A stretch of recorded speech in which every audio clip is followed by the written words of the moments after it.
Que proposez-vous aux jeunes pendant ce pèlerinage? Alors, pendant le pèlerinage à Lourdes, on propose bien évidemment aux jeunes troisième et lycéens de notre diocèse de se mettre concrètement en marche à la suite du Christ, en découvrant aussi le message qui est inhérent au sanctuaire de Lourdes, avec donc la Vierge Marie, Sainte Bernadette, et aussi de passer, j'allais dire, une semaine à découvrir ce message au cœur d'une réalité ecclésiale qu'est l'église locale, l'église de Moselle en fait. Donc de faire une expérience non seulement de foi, mais aussi une expérience d'église. De se rendre compte aussi que pour beaucoup, ils ne sont pas les seuls à croire dans leur coin, mais qu'il y a beaucoup de jeunes qui se posent la question. Notre évêque a plusieurs fois évoqué le nombre de jeunes qui va croissant et qui se posent de plus en plus la question soit du baptême, soit de renouer avec la foi chrétienne. Et donc finalement de découvrir que ces jeunes ne sont pas seuls, mais nombreux à vouloir mettre leur pas à la suite du Christ, vivre l'aventure de la foi. Alors, on voit tout au long du pèlerinage cette joie d'être ensemble, cette joie qui se traduit par des temps de louange tout à fait festifs. C'est assez étonnant et j'imagine que pour les jeunes, c'est aussi encourageant de sentir qu'ils sont nombreux, joyeux, heureux de partager leur foi et qu'ils ne sont pas seuls. Oui, tout à fait. Il y a eu, entre autres, hier un temps de veillée, qui était une veillée de louange et de témoignage. Et on les a vus vraiment exultés de joie, j'allais dire, un peu comme dans la célébration d'ouverture, ou plutôt le temps d'accueil du Pélé, où on a commencé aussi avec des chants de louange. Et alors c'est la première fois que je voyais ça, parce que en fait, ils ont pris un peu en main eux-mêmes ce temps de louange. Ils sont commencés à venir animer par eux-mêmes aussi les chorés des chants de louange. Et très rapidement, de nombreux jeunes avec leurs animateurs sont venus devant pour faire les chorés, pour danser, ce qui a entraîné vraiment un mouvement de foule. Et on a vu les jeunes se saisir d'une certaine manière de ce temps d'accueil. C'est vraiment la pastorale des jeunes, par les jeunes, avec les jeunes et pour les jeunes. Et on voit vraiment ce désir d'exulter de joie et de vivre des temps forts ensemble, quoi. Alors, vous l'avez dit, c'est un lieu particulier, c'est Lourdes, le sanctuaire de Lourdes, le lieu des apparitions. Il y a un certain nombre d'incontournables qu'on vit dans chaque pèlerinage quand on vient ici, hein. Donc je pense que vous le proposez aussi aux jeunes. Alors, il y a en effet un certain nombre d'incontournables et notamment les trois gestes, les trois signes constitutifs de Lourdes, le rocher, toucher le rocher de la grotte, le geste de l'eau aux fontaines et la lumière, déposer une bougie aux chapelles des Lumières. Ce sont les trois gestes constitutifs vraiment de la démarche à Lourdes, du pèlerinage à Lourdes. On a proposé ces trois signes, ces trois gestes constitutifs lors de l'après-midi, la première après-midi. Sinon, il y a d'autres incontournables, la messe internationale, bien évidemment, du mercredi, où ils font véritablement l'expérience de l'universalité de l'Église.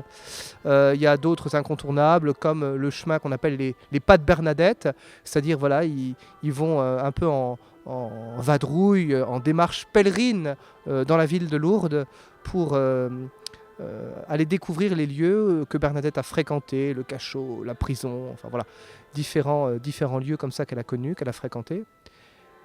Il y a d'autres éléments incontournables comme la messe à la grotte, bien évidemment, ou encore la procession eucharistique. Et tout ça, on leur permet de vivre, de découvrir.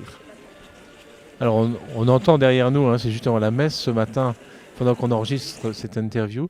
Il y a ce moment, effectivement, plusieurs fois dans le pèlerinage, les jeunes sont invités à aller à la grotte, passer à la grotte, ou en petits groupes, de venir y prier.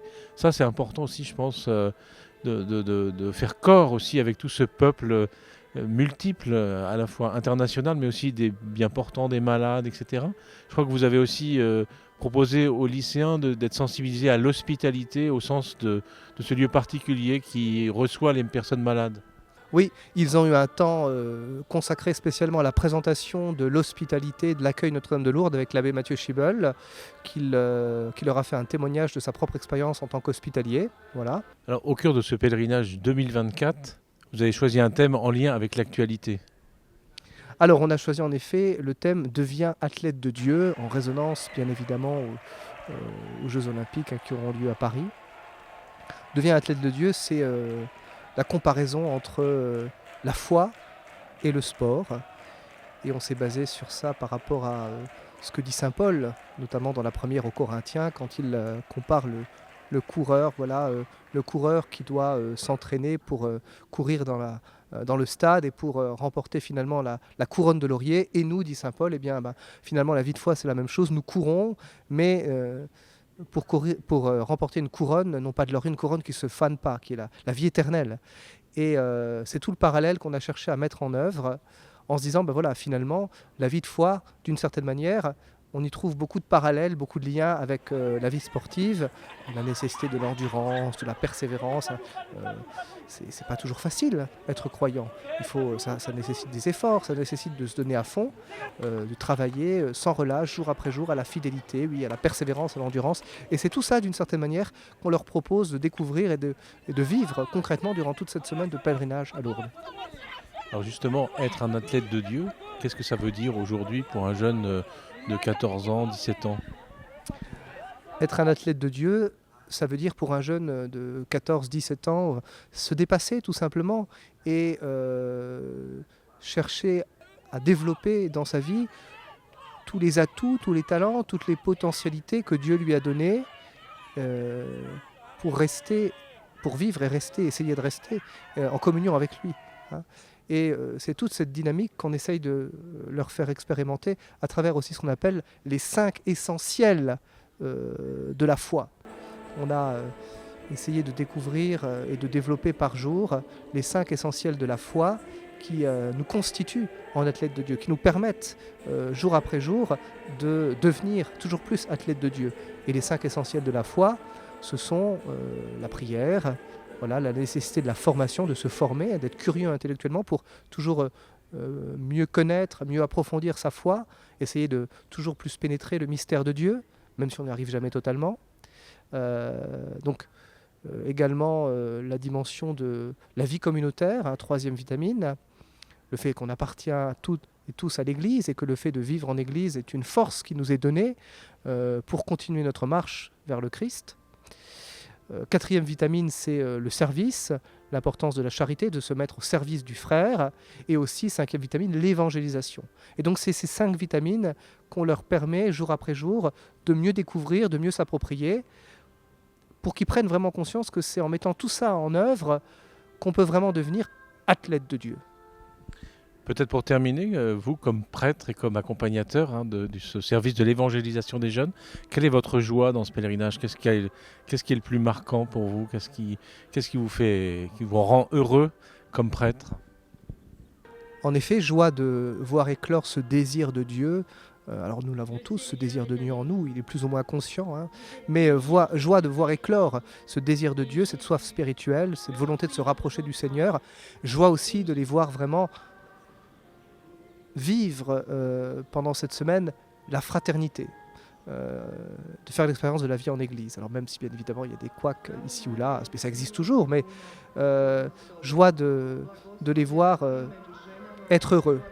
Et j'aime bien cette devise, cette phrase de saint Paul, je suis le serviteur de votre joie. Et comme prêtre, j'ai toujours dit que le prêtre, il est serviteur de la joie que les gens ont de croire en Dieu, croire ensemble en Église. Et vraiment là, on est en plein dedans. Et c'est ça qui me rend joyeux. Quand je suis le serviteur, quand tous les prêtres là, l'évêque, les prêtres, les animateurs, les acteurs pastoraux, on est au service de la joie que les jeunes ont de croire. Et ça nous rend heureux, profondément.